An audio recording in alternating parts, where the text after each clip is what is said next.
Hi guys, nakarating na nga kami sa bahay at ayan, binababa na yung mga gamit namin. Ayan, nandito na kami mismo sa bahay namin.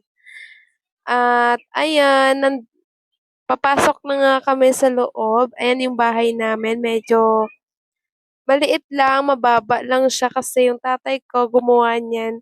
Iniiwas niya daw sa bagyo. Para daw hindi natangay ng bagyo. Kasi dati tinangay yung bahay namin ng bagyo, talagang pinadapa ng bagyong Yolanda, hinding-hindi namin makakalimutan yun guys.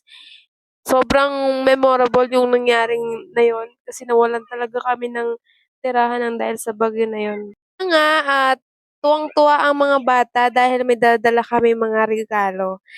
At ayan, naglaro na din yung aking bebe kasi tuwang-tuwa siya kasi marami siyang kalaro dito.